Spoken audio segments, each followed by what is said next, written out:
किस प्रकार से बढ़ सकता है। तो आज हम परमेश्वर के वचन से कुछ बातों को आज हम जानेंगे, समझेंगे।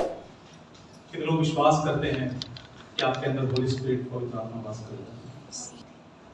लेकिन मैं आपको एक बात बताना चाहता हूँ कि महज पवित्र आत्मा का हमारे अंदर आ जाना काफी नहीं है।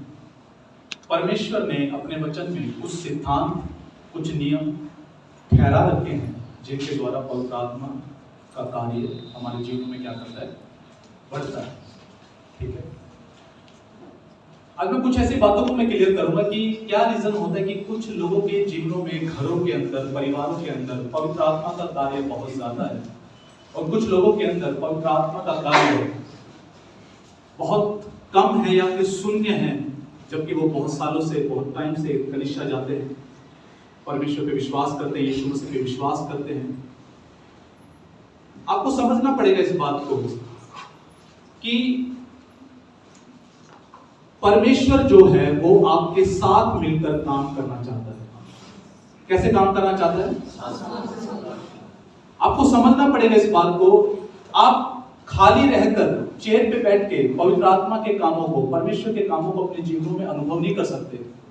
आपको उसके साथ मिलकर कार्य करना पड़ेगा। आपको कुछ करना पड़ेगा कि वो आपके जीवनों में क्या कर सके, काम कर सके।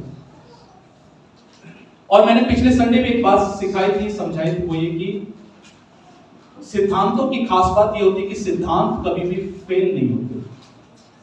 सिद्धांत कभी भी फेल नहीं होते। ऐसा हो सकता है कि एक पास्टर आए, प्रेयर करे, शायद हो सकता है इंस्टेंट रिजल्ट ना दिखे या एकदम से रिजल्ट ना दिखे जो है, लेकिन मैं आपको बताना चाहता हूं सिद्धांत जो परमेश्वर ने ठहरा रखे हैं वो गारंटीड रिजल्ट लेने वाले, रिजल्ट लाने वाले होते हैं नहीं।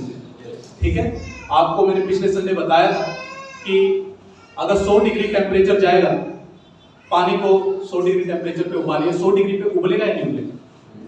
उबलेगा ही नहीं उबलेगा, पक्का उबलेगा, क्योंकि वो सिद्धांत है। अमेरिका में उबालो, जापान में उबालो, चाइना में उबालो, उबलेगा कि नहीं उबलेगा? उबलेगा, क्योंकि सिद्धांत है। चाहे भारत, चाहे हिंदुस्तान से बाहर, चाहे कहीं पर भी है, उबलेगा ही उबलेगा, क्योंकि वो क्या है, सिद्धांत है। सॉरी, पानी को 0 डिग्री पे रखोगे, क्या वो पानी ही रहेगा? बर्फ बनेगा, क्योंकि ये सिद्धांत है कि 0 डिग्री या उससे कम होने के बाद पानी बर्फ बन जाता है। तो सिद्धांत की गारंटी है कि वो पक्का काम करेगा। ठीक है, मैं आपको बताना चाहता हूँ, क्यों मैं आपको ये बात बता रहा हूँ, क्योंकि हम कई बार जब सिद्धांत सीख के जाते हैं, परमेश्वर का वचन सीख के जाते हैं, हम कई बार उन्हें विश्वास नहीं करते, अप्लाई नहीं करते। आपको समझना पड़ेगा वो सिद्धांत है, वो पक्का रिजल्ट लेकर आएंगे, 100% रिजल्ट लेकर आएंगे। हालेलुया। तो आज मैं कुछ सिद्धांत, कुछ ऐसी बातें मैं आपको बताना चाहता हूं जो परमेश्वर के कार्य को, पवित्र आत्मा के कार्य को जो है आपके जीवनों में क्या कर देगा, इंक्रीज कर देगा, बढ़ा देगा। हालेलुया।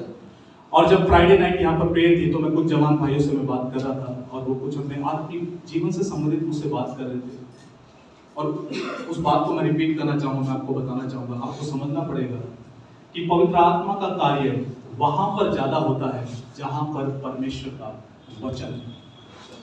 जहां पर परमेश्वर का क्या है, वचन है। आप जब उत्पत्ति पहला अध्याय पढ़ेंगे, वहां पर आपको दिखेगा कि गहरे जल के ऊपर जो था, परमेश्वर का आत्मा क्या करता था, मंडराता था। आदि में परमेश्वर ने आकाश और पृथ्वी की सृष्टि की, गहरे जल के ऊपर परमेश्वर का आत्मा मंडराता था, यानी कि पवित्र आत्मा क्या करता था, वहां पे मंडराता था। लिखा है कि पृथ्वी की कोई शेप नहीं थी, कोई उसका मतलब उस पे चीजें जो थी सिस्टमैटिक तरीके से नहीं थी, जो है उसकी कोई शेप नहीं थी, और पवित्र आत्मा गहरे जल के ऊपर क्या करता था, मंडराता था। नहीं पता कितने सालों से मंडरा रहा था, 10 साल हो गए थे, 20 साल हो गए थे, 1 साल हो गया था, 1 महीना हो गया, नहीं पता।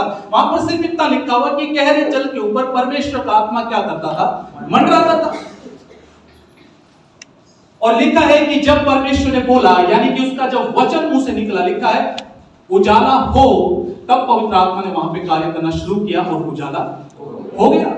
यानी कि जब वचन आया, मैं इसे ऐसा कह सकता हूं कि हो सकता है कि पवित्र आत्मा परमेश्वर के मुंह से निकले हुए वचन का इंतजार कर रहा हूं कि जब उसके मुंह से वचन निकलेगा तब मैं कार्य करूंगा।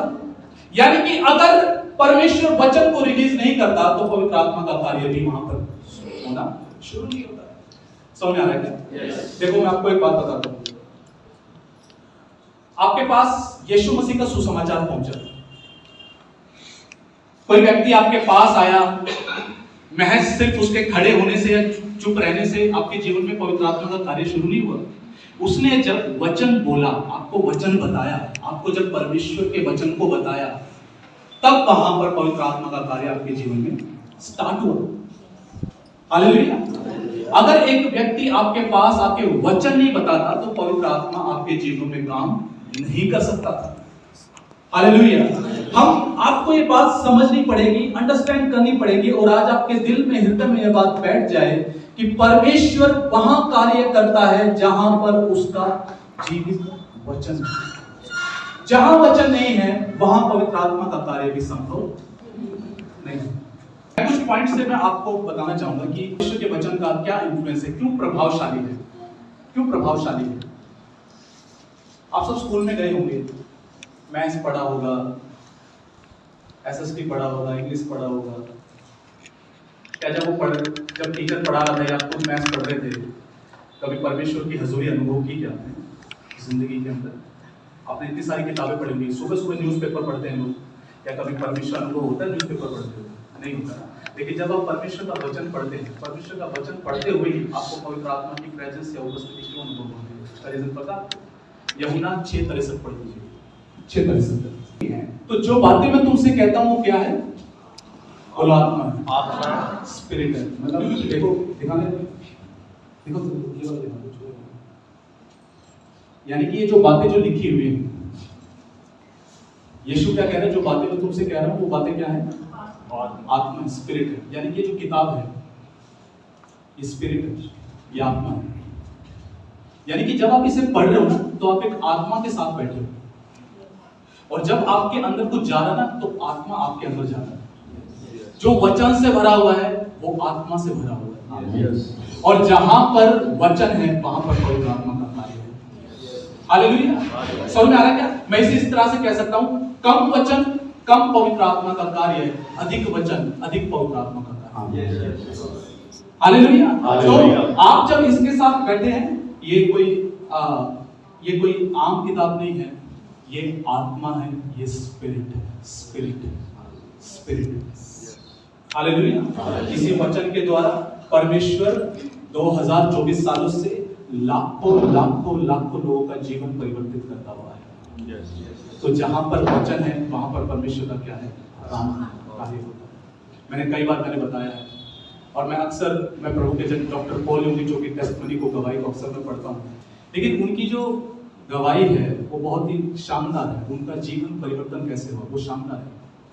वो बुद्ध को मानते थे, वो जो है, क्योंकि कोरिया में जो है बुद्ध धर्म बहुत ज्यादा था, तो बुद्ध को मानते थे। और 17 की उम्र में ही जो है, जब वो एक स्कूल के हेडमास्टर थे और उनको डिक्लेयर कर दिया गया था कि आप बहुत ज्यादा समय जिएंगे नहीं, आप कम टाइम, आप मैक्सिमम 6 महीने जिएंगे, क्योंकि आपको क्या है? ब्लड कैंसर है। क्या आपको ब्लड कैंसर है? जब कैंसर का नाम आता है तो ऑटोमेटिकली इंसान के अंदर पहली पिक्चर बन जाती है कि यानी कि तू खत्म होने वाला है। ठीक है, तो उनके अंदर भी ऐसे ही, जब उन्होंने पहली बार अपनी ऐसे रिपोर्ट सुनी कि उनको ब्लड कैंसर और अगले 6 महीने बाद वो जीवित नहीं रहेंगे, वो बेचैन हो गए, वो बहुत परेशान हो गए, और उनको रातों को नींद नहीं आया करती। एक 5 साल की एक छोटी सी बच्ची जो थी, टोकरी के अंदर ऐसा ही एक छोटा नया नियम जो है 5 रुपए का, 10 रुपए का वो बेचा करती जो है।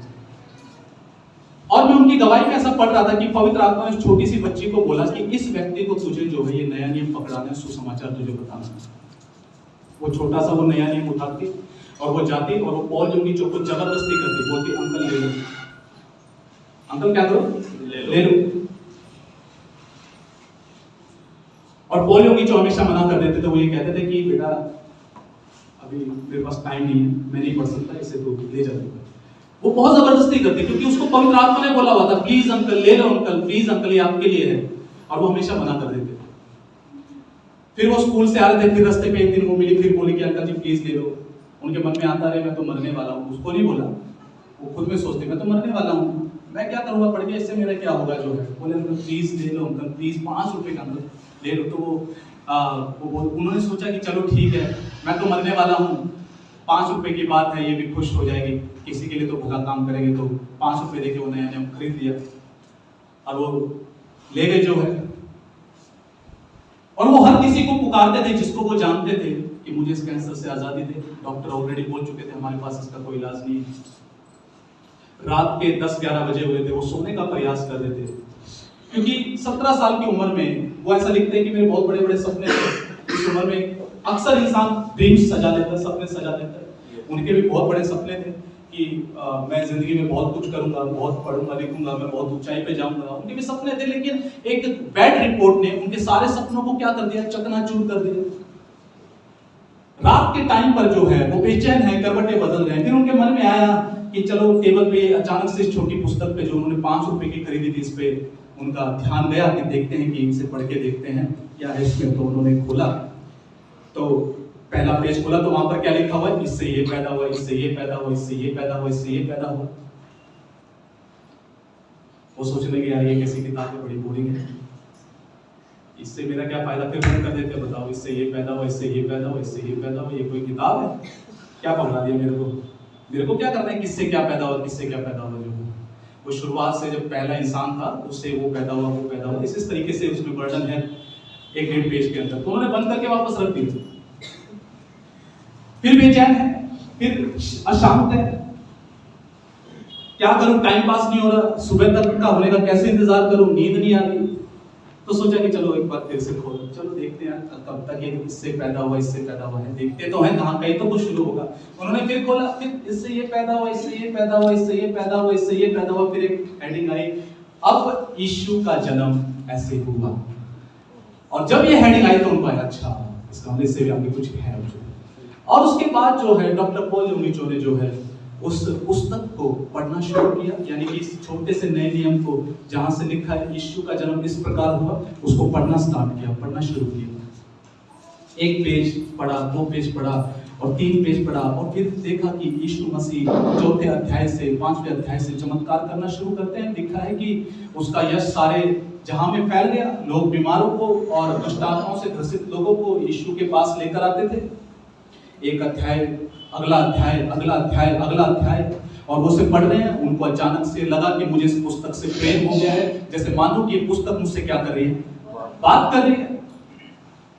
और जब वो इतने सारे लोगों को उसमें चंगा होते हुए देख रहे थे तो उनके मन में आया कि हे यीशु, तूने तो इतने लोगों को चंगा किया है, तूने इतने सारे लोगों की मैं देख रहा हूं, तूने इतने सारे, तूने कोढ़ियों को शुद्ध कर दिया, तूने गूंगे को बोलने की शक्ति दे दी, तूने बहरे को सुनने की शक्ति दे दी। क्या तू मेरा कैंसर ठीक कर सकता है? तू मेरा कैंसर ठीक कर दे प्रभु। एक छोटी सी प्रार्थना इस तरह से उन्होंने की थी और वो अपना नया नियम पढ़ने में लगे रहे। कुछ समय के बाद अचानक से उन्हें ऐसा लगा कि मेरे अंदर से मौत का डर चला गया हो, अब जैसे मानो मृत्यु का भोग मेरे अंदर ना हो।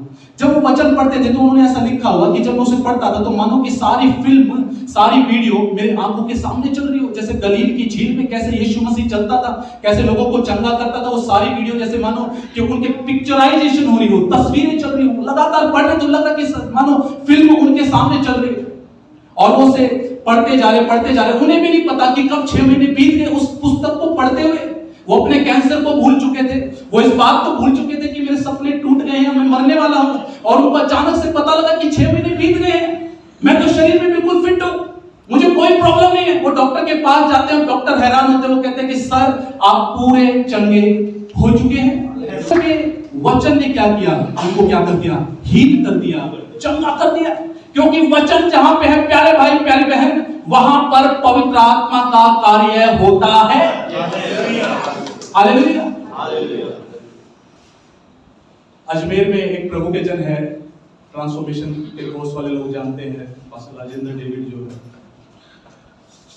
उनके पिताजी थे कुछ टाइम पहले, शायद 2020 में ही, 21 में, मुझे एग्जैक्ट याद नहीं है। उनके पिताजी जो है वो गुजर गए, प्रभु में सो गए। बुजुर्ग थे, उनकी काफी उम्र हो चुकी थी। और एक यूथ मीटिंग के अंदर बहुत सालों पहले उनके पिताजी से मुलाकात हुई। और वो जो प्रभु के जन हैं वो बहुत ज्यादा आनंद से भरे हुए। किससे भरे हुए? आनंद से। जब आराधना होती थी तो वो आराधना नॉर्मल तरीके से नहीं करते थे, वो बूढ़े थे, बुजुर्ग थे, पर कूद कूद के, नाच नाच के, वर्ष आनंद, क्योंकि बड़े से भरे हुए थे। उनको देखकर ऐसा लगेगा कि इस बंदे का तो जोश है वो तो किसी 20-25 साल के व्यक्ति जैसा जोश है, इसका तो इनकी तो उम्र से इनके जोश का अंदाजा ही नहीं है। हालेलुया। उनसे पूछा कि सर आप ऐसे कैसे हैं? उन्होंने बोला कि मैंने ये खा रखा है, मैंने आत्मा में ठोक रखा है। बोले गर्मी हो, सर्दी हो, बरसात हो, मैंने इसके साथ घंटों बिताए हैं। ये मेरे अंदर भरा हुआ और अब ये उमड़ रहा है जो मेरे भीतर से जो है। हालेलुया। क्या कर रखा है? भर रखा है, खा रखा है। आज हमारे साथ दिक्कत क्या है? हम हमेशा कॉन्सेंट्रेट करते हैं उसको बताने में, बट उसके सुनने में कॉन्सेंट्रेशन नहीं है। वो क्या कहना चाहता हमसे? इस वचन को बताने का मेरा उद्देश्य ये है कि हमारी इस कलीसिया को परमेश्वर के वचन से प्रेम हो जाए, प्यार हो जाए। हालेलुया। ये परमेश्वर के वचन का कार्य मैं आपको बताना चाहता हूँ। यशाया के अंदर एक जगह लिखा हुआ, मुझे वचन याद है, वहां पर साफ ऐसा लिखा हुआ है कि जब हम उसके वचन को खाते हैं ये हमारे अंदर आनंद पैदा करता है। वचन के अंदर लिखा हुआ है मन का आनंद अच्छी औषधि है, अच्छी मेडिसिन है। डॉक्टर बोलते हैं, सबसे पहले वो यही बोलते हैं खुश रहा करो। कोई बीमार है, किसी को बीमारी है, कोई भी बीमारी है, उसको पहला चीज वो यही बोलते हैं, भाई खुश रहा कर, जल्दी ठीक होगा। चंगे रहने का आधार है आप इसको पढ़ेंगे, आप इसको ज्यादा समय देंगे, मैं आपको बताना चाहता हूँ आपके अंदर आनंद आएगा। वो आनंद ऑटोमेटिकली आपको चंगा कर देगा। जो एक भाई मुझसे शुक्रवार को पूछ रहा था कि मैं उतना प्रेयर नहीं कर पा रहा, मैं उतना प्रार्थना में नहीं पढ़ पा रहा। मैंने यही बोला, मैंने कहा देखो, जब वचन की कमी हमारी लाइफ में होती है प्रार्थना नहीं होगा। आपको समझना पड़ेगा। मैं एक एग्जांपल दिया। बाहर मान के चलो एक मर्सिडीज गाड़ी खड़ी हो, बाहर मान के चलो एक मर्सिडीज गाड़ी खड़ी हो, 1 करोड़ 2 करोड़ मान के चलो, बढ़िया टॉप मॉडल की गाड़ी है, 1.5-2 करोड़ की गाड़ी है, मर्सिडीज गाड़ी है, और उसके अंदर तेल नहीं है। क्या नहीं है? तेल नहीं है उसके अंदर। कहने में मर्सिडीज है, दिखाने के लिए मर्सिडीज है, इतनी सुंदर गाड़ी, इतनी बढ़िया गाड़ी, महंगी गाड़ी, और उसमें तेल नहीं, वो खड़ी रहे, वो चल ना सके, किसी काम की। सेम ऐसे ही आपके जीवन के अंदर अगर वचन नहीं है तो प्रार्थना रूपी जीवन नहीं चल सकता। प्रार्थना जीवन के अंदर वचन पेट्रोल का काम करता है। हालेलुया। जहां वचन है वहां पर ऑटोमेटिकली जो है प्रार्थना का जीवन जो है वो प्रभावशाली होगा, वो बढ़ेगा, आप अच्छे से प्रार्थना कर पाएंगे। 2012 की बात है, मैं जब परमेश्वर में ग्रो कर रहा था, बढ़ रहा था, जो है एक दिन मेरे को ऐसे लगा, मेरे को खाली लगा, मेरे को लगा कि यार प्रार्थना में मजा नहीं आ रहा। मैं बेचैन हो गया, मैं क्या प्रभु मजा नहीं आ रहा प्रार्थना में, पहले जैसी प्रार्थना नहीं हो रही, आनंद नहीं आ रहा, मजा नहीं आ रहा, क्या करूं?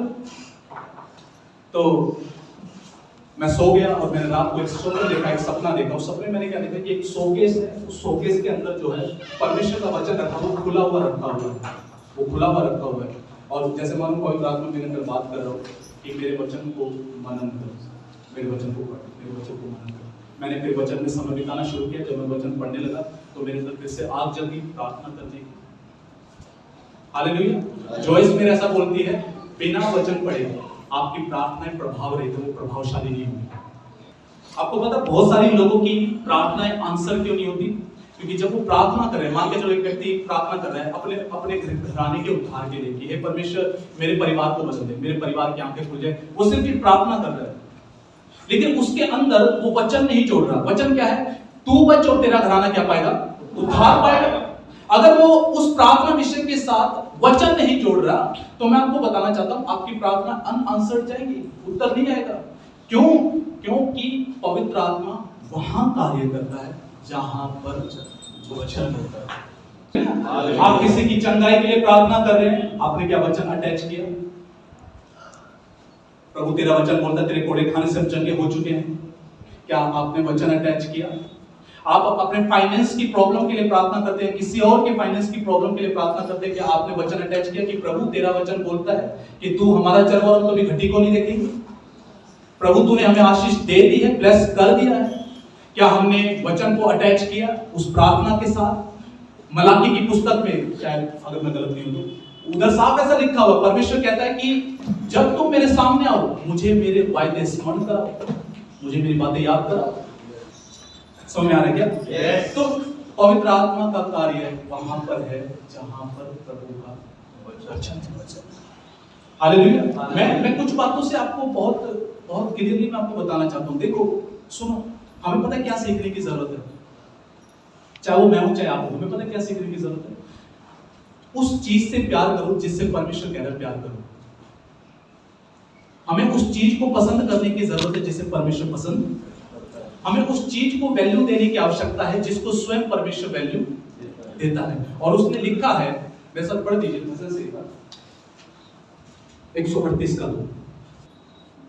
मैं तेरे पवित्र मंदिर की ओर दंडवत करूंगा और तेरी करुणा और सच्चाई के कारण तेरे नाम का धन्यवाद करूंगा, क्योंकि तूने अपने वचन को अपने बड़े नाम से अधिक महत्व दिया है।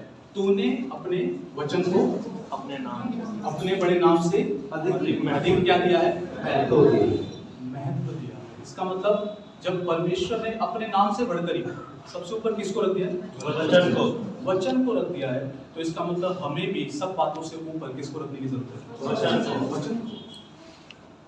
एक और वचन मैं आपको पढ़वाता हूं, परमेश्वर की गारंटी, यशाया 55 का 11 पढ़ दीजिए।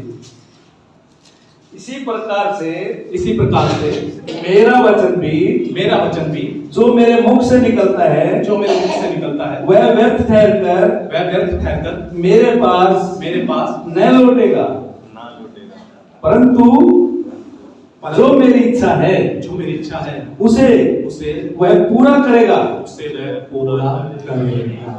और जिस काम के लिए मैंने उसको भेजा है, उसे भेजा है, उसे वह सफल करेगा। ये किसकी गारंटी है? ये परमेश्वर की गारंटी कि मेरा वचन जिस काम के लिए उसे भेजा गया है उसे वो पूरा करके ही लौटेगा।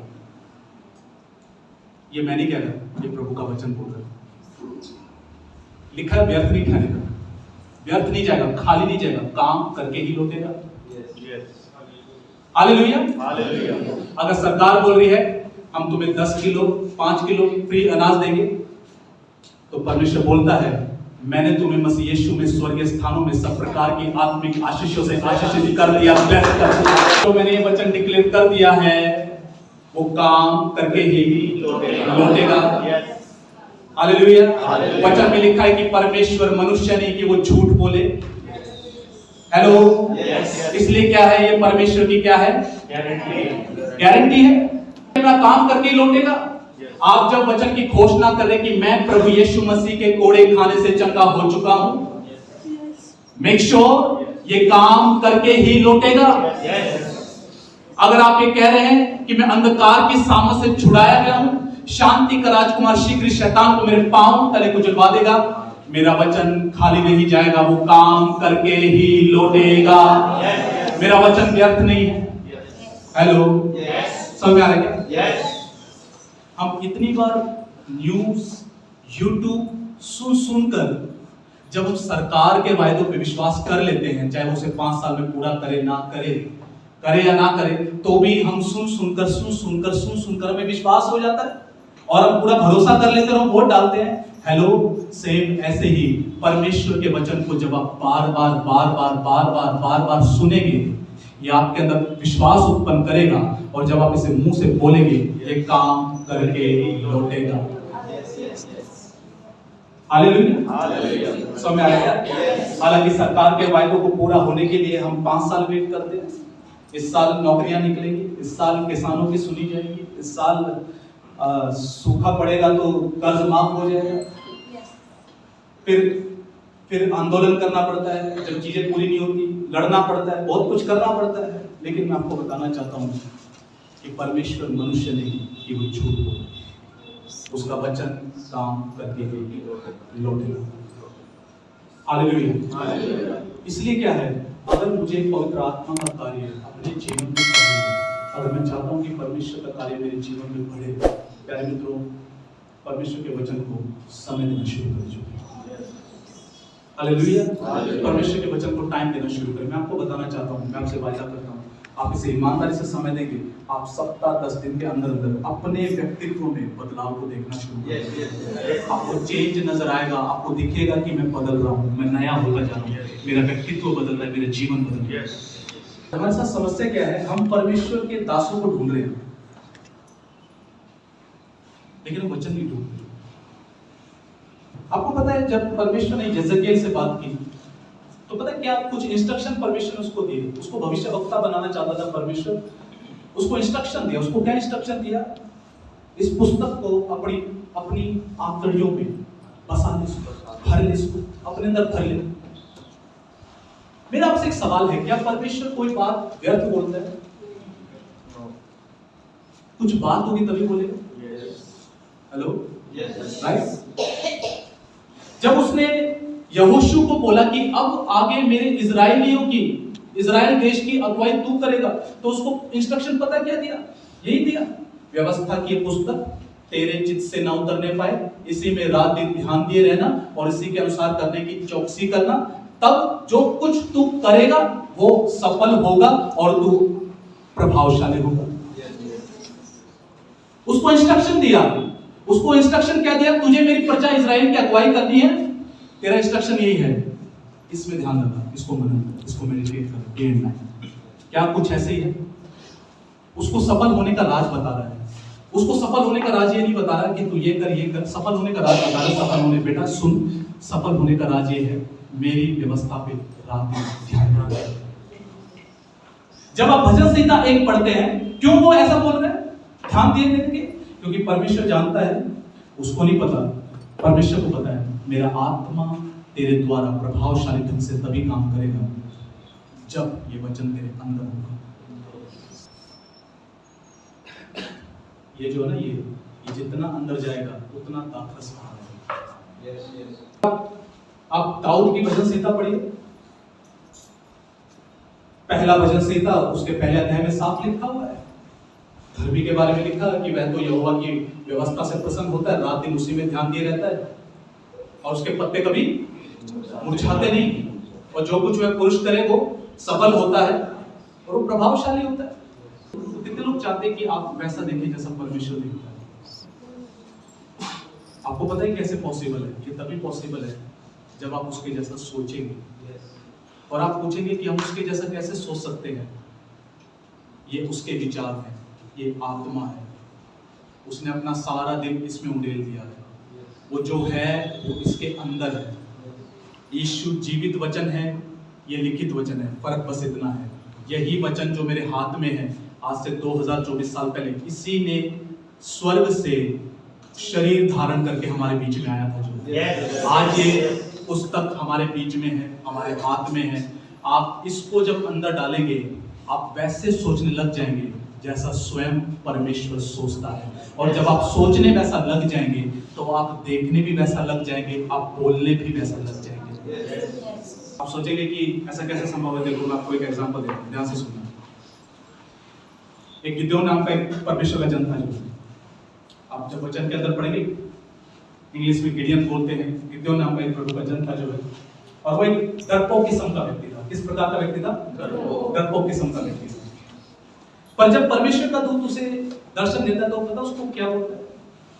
हे सूर्य सूरमा। क्या बोलता है? हे सूर्य सूरमा। सूर्य सूरमा। वो डरपोक था, पर इससे क्या समझ में आता है कि उसको हो सकता है वो अपने आप को प्रतिदिन शीशे के अंदर डरपोक देखता हो, लोग उसको डरपोक देखते हो, लेकिन परमेश्वर उसको कैसा देखता था? अब मान के चलो परमेश्वर उसको बोले तू सूरवीर सूरमा है, अब वो हर दिन अगर यही सोचने लग जाए मैं सूरवीर सूरमा, नेक्स्ट डे फिर बोले मैं सूरवीर सूरमा, तीसरे दिन फिर बोले मैं सूरवीर सूरमा। वचन में लिखा है जो जैसा सोचता है बन जाता है। यानी कि जो परमेश्वर आपके लिए बोलता है, जब आप उसे सोचेंगे अपने मन में, आप ऐसे बन जाएंगे। वचन बोलता है मैंने तुझे सेत में धर्मी ठहराया, मुझ में तू नई सृष्टि है, मैंने तुझे स्वर्गीय भंडारों से आशीषित किया है, तू मेरे कोड़े खाने से चंगा हो चुका है, मैंने अब्राहम की आशीष तुझे दी है। जब हम वैसा सोचेंगे जैसा परमेश्वर हमारे लिए बोलता है, हम वैसा देखने लगेंगे, बनने लगेंगे, होने लगेगा। इसलिए परमेश्वर के वचन को क्या करना, प्यारे भाई प्यारे बहन, अपने अंदर। ओके, पॉइंट नंबर 2, कहां पर पवित्र आत्मा का कार्य है? बहुत इंपॉर्टेंट बात मैं आपको बताने जा रहा हूं। चाहे आपका परिवार हो, चाहे कलिसिया हो, चाहे हस्बैंड वाइफ हो, बहुत इंपॉर्टेंट है। इस पॉइंट पे बहुत कम गौर करते हैं हम, लेकिन वास्तव में ये बहुत ही सामर्थ्य बात है। जहां पर यूनिटी है, जहां पर एकता है, वो को साइड करना है, परमेश्वर की आत्मा की एकता को अपने जीवन में लेकर आना है। तो परमेश्वर का काम मैं आपको बताना चाहता हूं ज्यादा प्रभावशाली ढंग से वहां पर है जहां पर यूनिटी है, जहां पर एकता है। आपको एक बात कहूं, जब मैं प्रेरितों के काम पढ़ता हूं और वहां पर जब प्रथम स्थापित जो पहली कलीसिया थी, उस कलीसिया के विषय में जब पढ़ते हैं तो बहुत सारी बातें, वो प्रेयर करने वाली कलीसिया थी, वो वचन सीखने वाली कलीसिया थी, सब बातें वहां लिखी हुई है, बहुत अच्छी बात है। पर वहां पर है ना एक और बात लिखी हुई है जो मुझे लगता है कि मुर्दे के जिंदा हो जाने से भी बड़ा चमत्कार है। लिखा है विश्वासियों की मंडली एक मन और एक चित्त ली।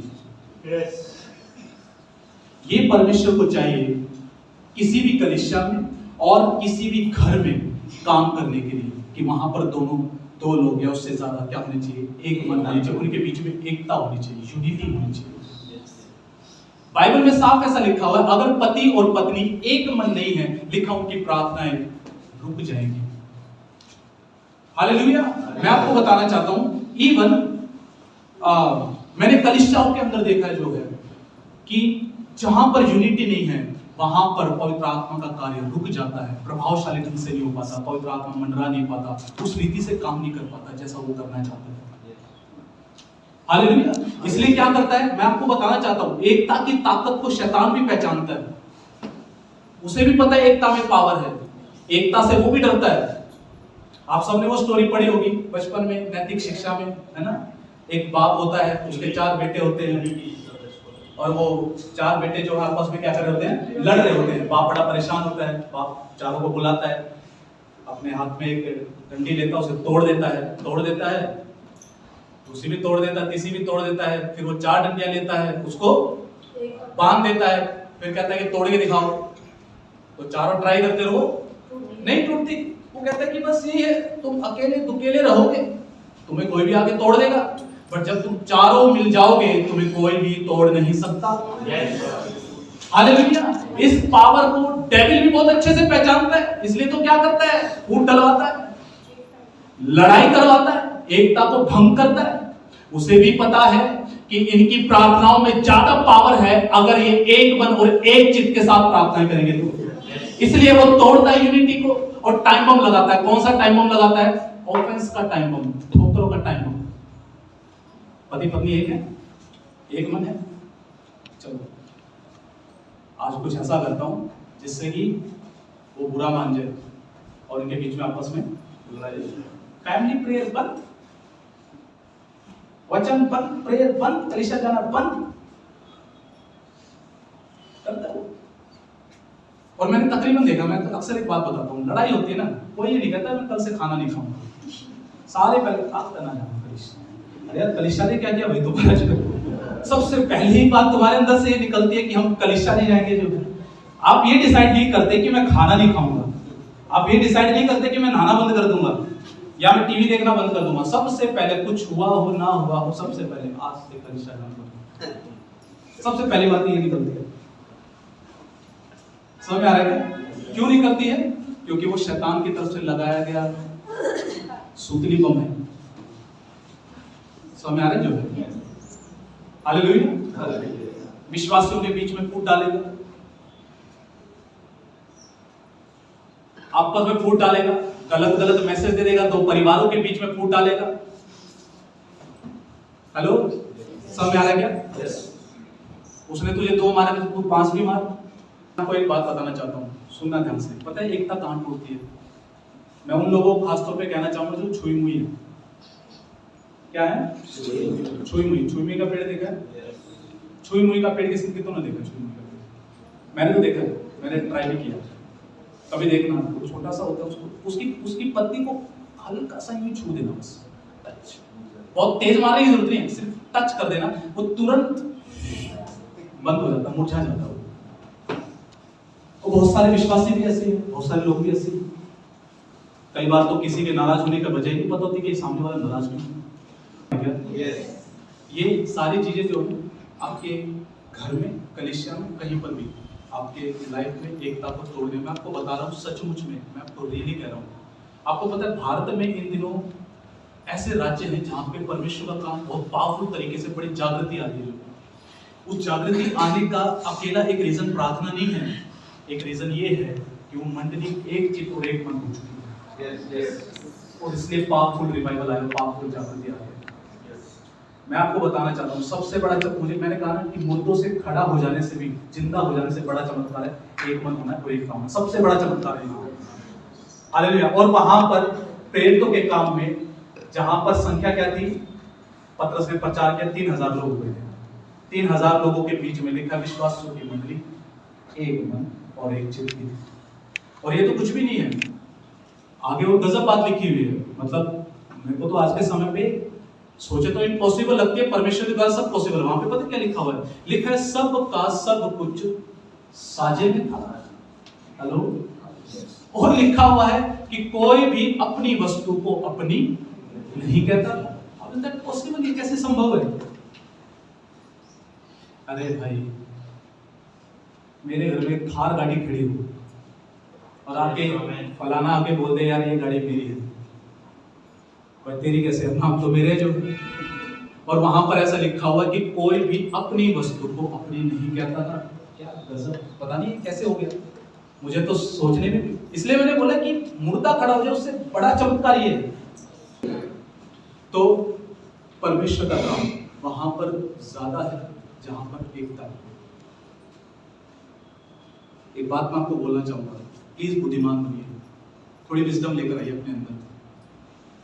जब कोई व्यक्ति किसी के बारे में कुछ बोल रहा है, आपको 4 बातें आके किसी के बारे में बोल दी, थोड़ा ठहरिए, एकदम से विश्वास मत कीजिए, थोड़ा ठहरिए, परखिए उस बात को कि वो जो कह रहा है क्या वो सच में वैसी ही बातें हैं या वो ठोकर खाया हुआ और इसलिए आपको बता रहा, आपके अंदर ठोकरों को बसा रहा है वो जो है। आप सोचो इस बात को थोड़ा सा। शैतान कैसे काम करता है? ठोकर खाए हुए लोगों को बीच में लेकर आएगा और 2 की 4 लगवाएगा। और हम कहां गलती करते हैं? हम विश्वास कर लेते हैं। हालेलुया। समझ में आ रहा है क्या? मैं एक्चुअली बहुत सारे अनुभव से मुझे आज एक बात समझ में आ गई कि कोई भी व्यक्ति किसी के बारे में आपको कुछ भी बताता है तो मेरे मन में एक बात जरूर रहती है कि एक बार दूसरे को भी मैं सुनना चाहूंगा। हस्बैंड वाइफ को जब काउंसलिंग करने की बात आती है, पति और पत्नी को काउंसलिंग करने की बात आती है, मैं कभी भी अकेले में काउंसलिंग नहीं करता। हस्बैंड वाइफ को दोनों सामने होने चाहिए, वहां सच निकल जाता है। नहीं तो पीछे आगे से क्या होता है, हस्बैंड कुछ और बता रहा होता है, वाइफ कुछ और बता रही होती है, कंफ्यूजन होती है। इसलिए क्या है, दोनों आप आमने सामने बैठ के बातों को उससे बात करके आती है। अच्छा, गलती ज्यादा किसके फिर पता लगता है। ऐसे नहीं है कि कोई भी आया वो फलाना ऐसा है, फलाना वैसी है, आपने सुना, आप सुनते गए, आपने उसकी तो कभी जाना नहीं था, कभी सुना जो है आपने उसका सुन के आपने बिलीव किया, हृदय में विश्वास कर रहे हैं और आज आप पूरे करवाहट से भरे हुए। ये एकता को तोड़ रहे, इसलिए बहुत सी कलीसियाएं टूट गई, इसलिए बहुत से घर टूट गए, बहुत से रिश्ते टूट गए। पर मैं आपको सच कह रहा हूं, अगर आप ये चाहते हैं कि पवित्र आत्मा का कार्य आपके घर में ज्यादा हो, आपकी फैमिली में ज्यादा हो, लिखा है आत्मा की एकता को बना के रखो, ऐसा लिखा हुआ है। क्या लिखा हुआ है? आत्मा की एकता को बना, आत्मा की आपकी लाइफ में परमेश्वर का काम ज्यादा प्रभावशाली ढंग से होना स्टार्ट हो जाएगा। मैं निजी तौर पे मैंने बहुत अनुभव किया इस बात को, जो है कि मान के चलो अगर मैं किसी घर में गया और मैंने देखा कि उस घर का वातावरण खराब इन द सेंस, मतलब वहाँ बहुत आज़ादी नहीं है, बंदा सा है, वहाँ प्रार्थना भी हो तो सर दर्द हो रहा है, भारीपन अनुभव हो रहा है। और मैंने देखा है कि जब परिवार एक मन का होने लग जाता है, तब पवित्र आत्मा का कार्य को वहाँ पे आज़ादी मिलती है और वो बंधन टूट जाता है। आपके परिवार में भी हो सकता है आपको अपने घर का वातावरण बेकार लगता हो, मैं मतलब बेकार इन द सेंस जो आत्मिक वातावरण वो बेकार लगता हो, आपको लगता हो कुछ अनुभव होता हो, आपको उतनी आज़ादी अनुभव ना होती हो, आपको लगता हो कि शैतान बहुत अटैक मारता है हमारे जीवन के ऊपर जो। हेलो, अगर ऐसा है, अगर आप हस्बैंड वाइफ है, आप एक मन के साथ प्रार्थना करेंगे तो चला जाएगा। कोई दोस्त है, रूठ गया है, उसको बुला लो कॉफी पे, चल भाई कैफे पे चलते हैं, बात करते हैं। जो क्या बात है, कई दिनों से बात नहीं हुई, फोन नहीं आते तेरे, बात करने में क्या जाता है? हालेलुया। या कलीसिया में किसी से ठोकर खाए हो, बैठ जाओ, बात करो आराम से। क्या पता कोई मिसअंडरस्टैंडिंग हो, क्या पता वो बात वैसी ना हो जैसे आप सोच रहे हो, और क्या पता सामने वाले को भी पता हो गलती है तो मान ले, तो सुलझ जाएगी वहां पे चीज।